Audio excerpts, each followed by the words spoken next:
all I can say about farming, I guess to make a long story short, I've got 4 kids right now, and I can see that one of them is going to farm. Like, I already know it.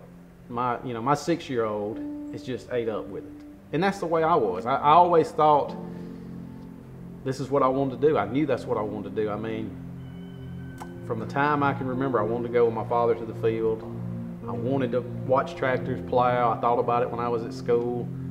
And it's just a passion. And I hate to hear people say how terrible it is to farm and all the woes we have. That's life. I mean, I've worked at that fire department for 5 years, and I can tell you, we've got it pretty good. I mean, you know, I want to be positive about farming. I think we should be proud about it. I think we should be positive about it, because it's an amazing lifestyle, and I wish more people could experience it. I thank the Lord every day. I can still remember the sounds of being in a cotton field when it's 100 degrees, chopping cocoa burrs with my dad. You could hear the locusts in the edge of the woods, and I remember the smells of wild onions when he was disking and I was riding on the fender of the tractor with him. You're probably not supposed to do that or say you did that, but I can remember those smells, and they're still in my brain. I can still remember them, and I would love if all 4 of my children could experience that, and I wish everybody out here could experience that. So I want to be positive about farming. I wish they taught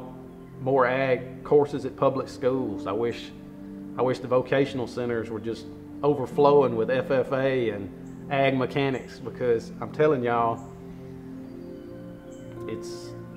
I've been blessed to have different jobs, and there's nothing like it. And I always want to tell older guys that. My dad, I love him to death, and he's probably the best farmer I know, but he's still negative about farming. I think, you know, the tough times, sometimes we only talk about the tough times as farmers. Now, I know he loves it, but he loves to talk about the tough times, but I've tried to make it a point to talk about the good times and how satisfying it is to harvest a crop that you planted and it just be a bumper crop, and know that what you did, or even go through the tough times, and then 5 years later you look back and you're proud that you did that.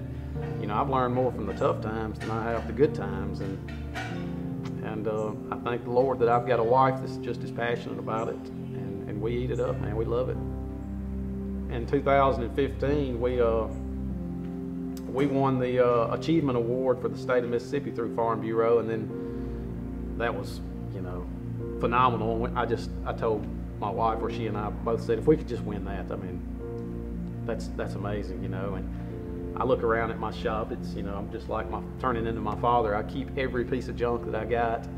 And I said, well, surely there's some farmers out there. We went to the Nationals, you know, and I said, well, surely there's these guys, and we'd mingle with them, and they had airplanes and farmed 20,000 acres, and you'd meet guys from the Midwest that farmed just these huge blocks of land and never get on a public road, and had technology like we've never seen, you know, like from another planet. And I said, we'll just go. And we were just happy to be in Orlando for the Nationals. And I told the guys of where I started in 2003 with 185 acres of cotton that I had to rent from my father, who made me pay him, I think up front, to where we are now. And I guess they liked our story. I think they thought it was funny that my mother-in-law had taught me how to grow sweet potatoes. But we won the Nationals in 2016, and it was just mind-blowing. We all love our kids, right? And we love to watch them grow and turn into, you know, of course they make us mad sometimes, just like farming. Sometimes will drive you insane if you let it, just like children. But you love to watch them grow, and it's when things go right and you feel like you've reared them in the right way, you're proud of it. And people with kids know what I'm talking about. Before I had kids, you know, I thought that was cheesy and, you know, lame to talk like that, but it's the truth. You know, it's something that the Lord puts in us. Well, not on that level, but I feel that way about my crops, about my farm. If I had a nugget of wisdom to share,